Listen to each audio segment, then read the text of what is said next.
गौरी जेवणाच्या दिवशी घराघरातनं हळदी कुंकवाचा कार्यक्रम अगदी खास असतो आणि यामध्ये अर्थातच महत्त्व असतं ते कुंकवाचं, म्हणजे सौभाग्य लक्षणाचं।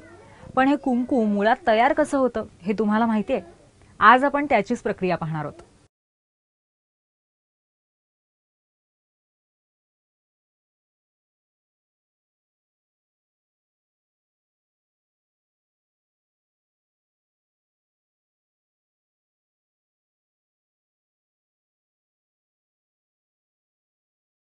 हिंदू धर्मात कोणत्याही मंगल प्रसंगात कुंकवाला अनन्यसाधारण महत्त्व असतं। कोणतीही पूजा करायची म्हणजे पहिल्यांदा कपाळावर कुंकू लावल्याशिवाय पूजेस सुरुवातच होत नाही। महिला या कुंकवाला सौभाग्य अलंकार मानतात आणि यामुळेच कुंकवाच्या वापराशिवाय कोणत्याच पवित्र कार्याची सुरुवात होतच नाही। हिंदू धर्मातील सण, उत्सव, जत्रा, यात्रा या सगळ्यातच जास्त मागणी असते ती कुंकवाला। मग बाप्पाचा उत्सव कुंकवाशिवाय कसा होणार? कुंकवाच्या रंगावरून आणि वापरण्यात येणाऱ्या साहित्यावरून अनेक प्रकार जसे पडतात तसेच विविध प्रांतात वेगवेगळ्या रंगाचं कुंकू वापरण्यात येतं। आपल्या महाराष्ट्रात कुंकू म्हटलं की लाल रंगच असतो, पण या लाल रंगात सुद्धा अनेक कुंकवांचे प्रकार उपलब्ध आहेत। या कुंकवाचं उत्पादन पंढरपूर आणि केममध्ये मोठ्या प्रमाणावर केलं जातं। पंढरपूरमध्ये तयार होणारं कुंकू सगळ्या राज्यामध्ये उत्सवांसाठी वापरलं जातं आणि यामुळेच कुंकवाचं 12ही महिने उत्पादन सुरू असतं।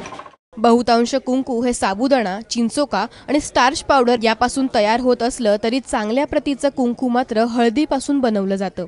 भाविकांची संख्या आणि येथे तयार होणाऱ्या कुंकवाचे प्रमाण व्यस्त असल्याने मोठ्या प्रमाणात केम आणि इंदूर येथून कुंकवाची आयात पंढरपूरमध्ये केली जाते। कुंकू हे सुरुवातीला मशीनमध्ये बारीक केलं जातं, त्यानंतर तयार झालेलं कुंकू काही दिवसांसाठी कडक उन्हामध्ये वाळत घालावं लागतं। सर्वसाधारणपणे मार्च, एप्रिल आणि मे महिन्यामध्ये हे कुंकू मोठ्या प्रमाणात तयार करण्यात येतं। जितकं त्याला ऊन जास्ती लागेल तेवढी कुंकवाची प्रत चांगली होते। तयार केलेलं हे कुंकू वाळवण्यासाठी उघड्यावर पसरवून ठेवत त्याला ऊन दिलं जातं आणि या कुंकवाला वेगवेगळ्या प्रकारचा सुगंध देखील दिला जातो। मात्र पंढरपूरमध्ये कुंकू विक्री ज्या आकर्षक पद्धतीनं केली जाते ती पद्धत इतर ठिकाणी सहसा पाहायला मिळत नाही। येथे जवळपास 200 ते 300 किलो कुंकवाचा उंच ढीग परातीत लावण्यात येतो। याला परात लावणे हा शब्द पंढरपूरमध्ये रूढ झालाय। भाविकांना आकर्षित करण्यासाठी या उंच कुंकवाच्या पराती लावल्या जातात।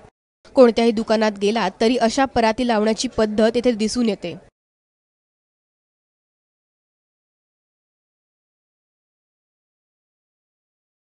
या पराती लावून त्यातील कुंकू मागच्या बाजूने काढून भाविकांना विकताना हा उंच ढीग ढासळणार नाही याची काळजीही घेतली जाते।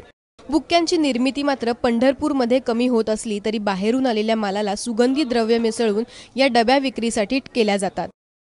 पंढरपूरहून सुनील दिवाणसह ब्युरो रिपोर्ट, एबीपी माझा।